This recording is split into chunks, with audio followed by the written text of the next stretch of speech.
Everybody wants the good life, but not everybody gets the good life, right? Imagine for a second, if right now, today, how much more successful would you be if you just started a company 50-50 with Bill Gates as your business partner, and he was using every trick of the trade that he used to build Microsoft into one of the biggest companies in the world?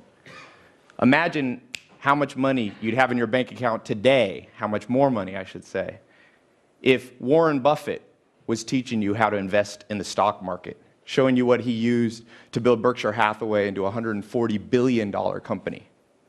Imagine how much happier you'd be today if the Dalai Lama was your personal guide, showing you how to find fulfillment in life, in the little things that most people overlook.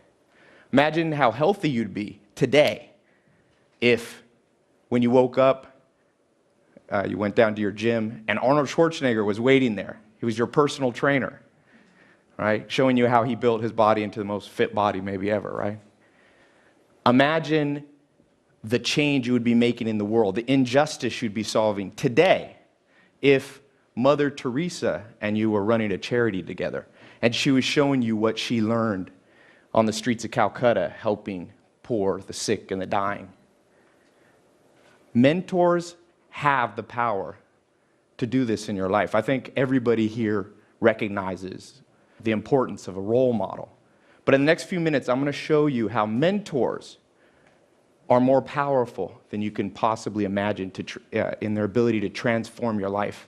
It's interesting that I'm here in Luxembourg because my grandmother was born not too far from here in Berlin, Germany. She's 96 years old, by the way, and she said, "Tai, tell him hello." So hello from my 96-year-old grandma.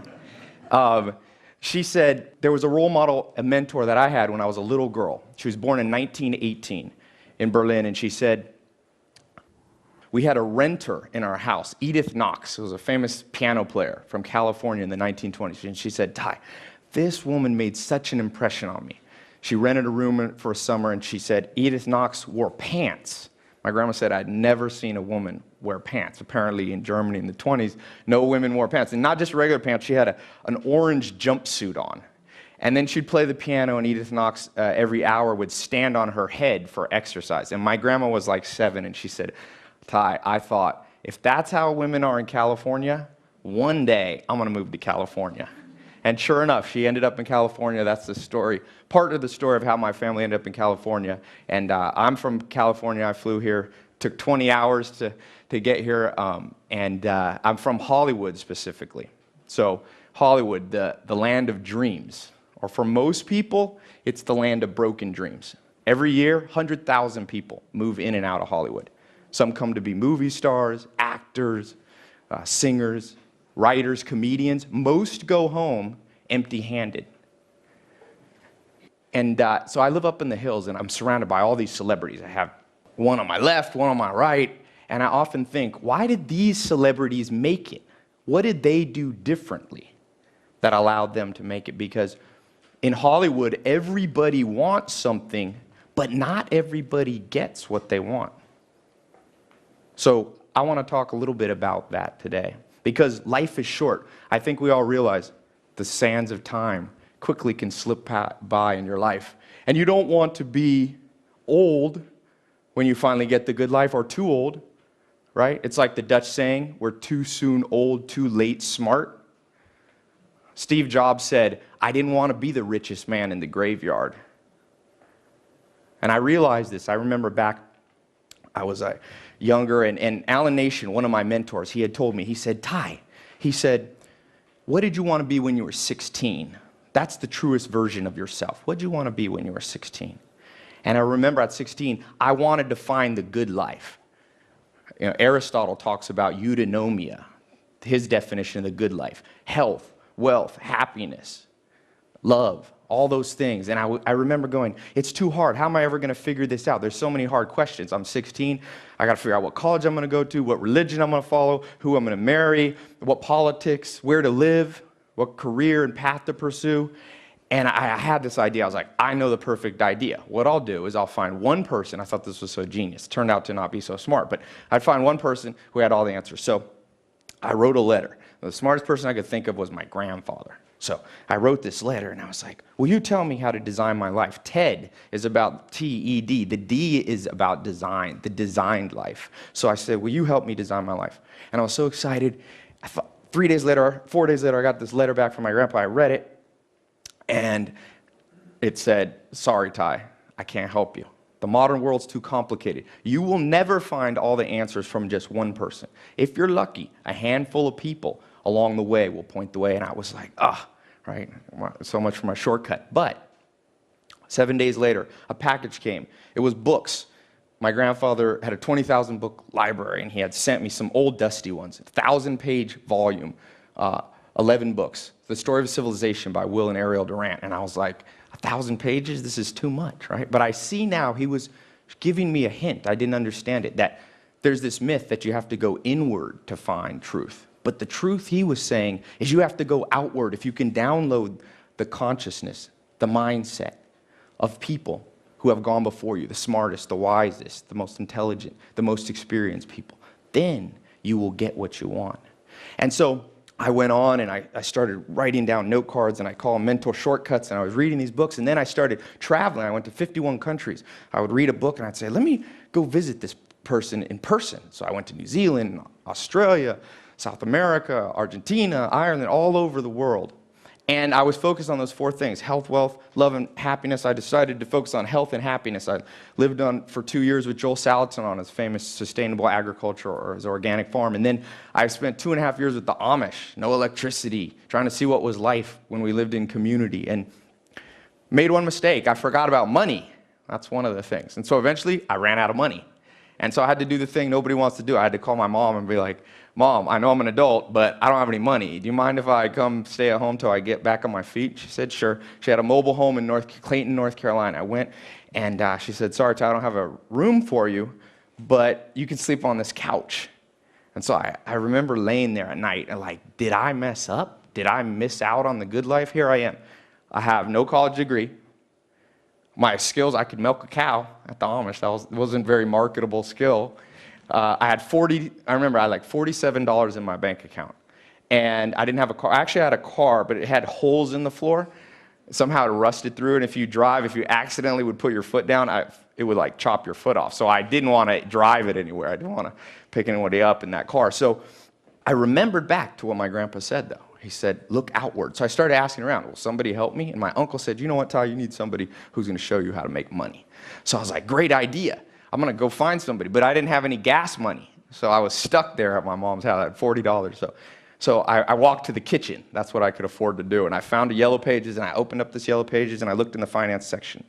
And I found this guy, and I said, I'm going to go visit that guy. So I found a suit. I got a suit out of the closet. It wasn't mine. It was too big. It looked weird on me. God help me. I don't know what I looked like when I showed up at that guy's house. But got somebody to drive me in, and I showed up, and Kathy, a secretary, opened the door, and I walked back, and this guy, Mike Stainback from the phone book, I walked up to him, and I said, Mike, you don't know me. If you show me what you know, because I figure you must know a lot about money if you can afford a full-page ad in the Yellow Pages. If you show me what you know, I'll work for you for free.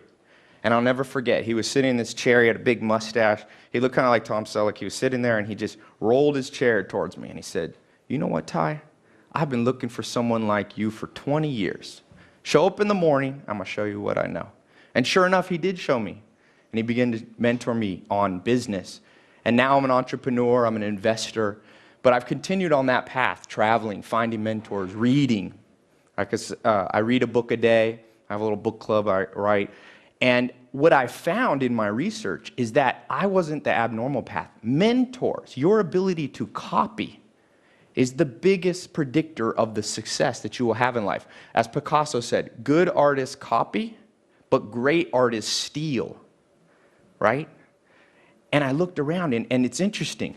Did you know Albert Einstein had a mentor? Every Thursday, he would have lunch with the mentor growing up. Jay-Z, the rapper, he had a mentor. Oprah Winfrey said she had 2 mentors. Gandhi had a mentor. Alexander the Great had Aristotle. Bill Gates had Paul Allen. Warren Buffett had Benjamin Graham. There's something here that most of us have missed out on. So I want to share with you some things that I found, some specifics that you can do with mentors. The first thing, the first rule is I call them the mentor rules. It's the law of 33%. You should divide up your life and spend 33% of your time around people lower than you. You can mentor them, you can help them, and they'll help you back by making you feel good about yourself, right? It's good to know somebody's doing worse than you, right? That's that 30%. Then you have 33% of people that are on your level. These become your friends, your peers. But the last 33% is what most people forget about. Those are people 10, 20 years ahead of you. They'll make you feel a little bit uncomfortable, but that's what you want. And then remember, you don't want to make the mistake most people make with mentors, finding somebody just a little bit better than them. You don't want to be the blind leading the blind. So I call it the 10x rule. Find somebody 10 times further ahead than you. If you want to learn how to grow $1 million company, you have to find somebody who has a $10 million company. Don't be afraid to go to the top. In-person mentors are amazing, and you can get people like Warren Buffett, Bill Gates. You'd be surprised. My friend heard a talk, Frank, he's a director in Hollywood, and he's like, Tai, you're not going to believe this. I heard your talk, and I emailed some people, and Elon Musk, the founder of PayPal, the only man to own 3 companies worth $1 billion, he wrote me back, and I had lunch with him. You'd be surprised. People remember, because people remember their struggle, and they'll reach out and help you too. Remember, everybody wants the good life, but not everybody's willing to follow these rules. You must follow these rules. Next, humility. One of my favorite stories in business. Sam Walton, he becomes the richest man in America. He starts Walmart, this big empire, and he takes a trip to Brazil, to Sao Paulo. And when he's there, at Sao Paulo, his host family, his friends, get a call from the police department. They're like, come bail out Sam Walton. He's in jail. By this time, he's an older guy, billionaire. They rush down. If you've ever seen the inside of a Brazilian jail cell, it's not a good place for a 70 or 60-year-old billionaire, right? And they ask the police, are you crazy? Are you arresting him? They're like, we didn't know who he was, and we found him crawling around the floors of stores. And they asked Sam Walton, what are you doing? And he's like, oh, I was just taking a tape measure and measuring how wide the aisles were, because I was trying to figure out if these Brazilians knew something that I didn't know. Already a billionaire. You'd think he'd be cocky. You see, everybody wants the good life, but not everybody's willing to be humble like Sam Walton was. You have to be humble. Next, perseverance. The media has tricked us. They only show us the success at the end, but Bill Gates started at 12. It wasn't until 31 years old that he was a billionaire. He said from age 20 to age 30, I never took a day off, not even one. You must persevere, and in your search for mentors, you must persevere as well. I've been lucky enough to become friends with one of the top real estate investors in the world. I said, how in the world did you get started? He said, back when I was 19, I decided I wanted to do real estate. And I lived in a little town, but I knew there was one developer that was pretty good. So I went down to that developer's office. I met the secretary. I said, I'd like to meet this developer. She said, sorry, he's a busy man. He didn't have time to meet you. I said, I came back the next day. She turned me away. 17 times. He said on the 17th time, the lady felt bad for him and said, listen, here's what you do. Hide behind the plant by the elevator. When he comes out of his office at the end of the day, jump in the elevator and he won't have a choice. The doors will close. And you got 4 floors to convince this guy that you're worth, talking to. I don't know what my friend said, but he said enough that when they got to the bottom of the elevator, that developer said, meet me at the airport in the morning. Well, I'll go down in my private jet. You can come down with me to Florida. I'll show you how I invested in hotels down there. Sure enough, my friend learned from this mentor and became one of the wealthiest real estate investors in the world. He persevered because, you see, everybody wants the good life, but not everybody's willing to persevere to get it. You must persevere. Next, books. Books you should see as hidden treasure. Think about it. If I told you, because as I said, mentors are great in person, but some of the great mentors are no longer alive.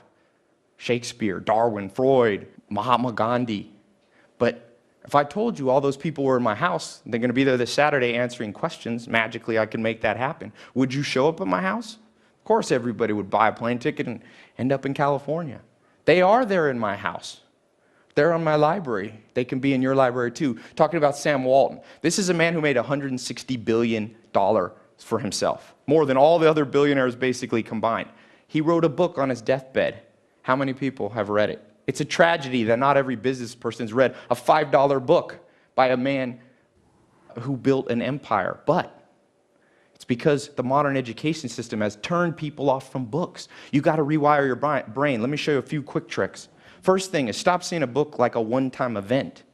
See a book like a friend. You read it over and over. You come back, and just like Friends, you pick a handful of them. I recommend you find 150 books. There's 130 million. Can't read that many, but 150 you can read over and over for the rest of your life. There's no rule either at how fast you have to read them, or what pace. I set my own pace. People say, how do you read a book a day? Sometimes I take a week. But sometimes books only have one or two things that are worth reading. In fact, most books only have that. So I flip through the pages one time. I like to go through 3 times. First time I read the table of contents, the back. The second time, go a little faster. The third time, I just focus on one chapter. See yourself like a gold miner, just looking for that one nugget. Then put it back on the shelf. The average American buys 17 books a year, maybe reads 1 a month. You should read at least 1 book a week. Because remember, everybody wants the good life, but not everybody's willing to read to get it. You must read more.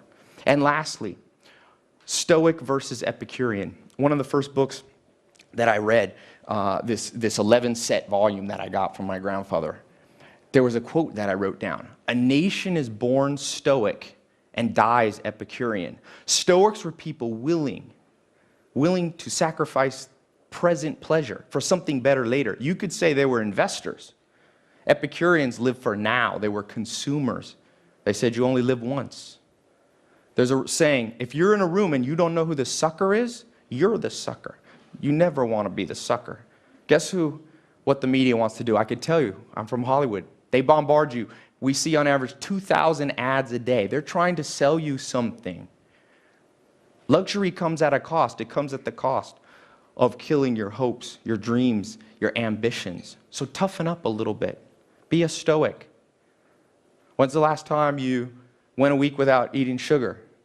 Or walked instead of taking a car to get groceries? Or did 100 push-ups? Or turned the air conditioning off? Toughen yourself up. Take a cold shower. You see, everybody wants, but not everybody's willing to toughen up to get the good life. You must toughen up. So, in closing, I'll share with you my favorite poem, Chief Tecumseh. He says, love your life, perfect your life, beautify all things in your life. Seek to make your life long and its purpose in the service of your people. Mentors will help you do that. They are the shortcut that you want. You don't want to do it the hard way. Find a mentor. No matter if you're just starting out or if you're already experienced, there's always someone to learn from. You must follow those rules. Be humble. Persevere. Read more. Toughen up. Remember, it's going to be a little bit hard. It's like Tom Hanks says in the one movie. It's supposed to be hard. The hard is what makes it great. If you do these things, you will find the good life. Thank you.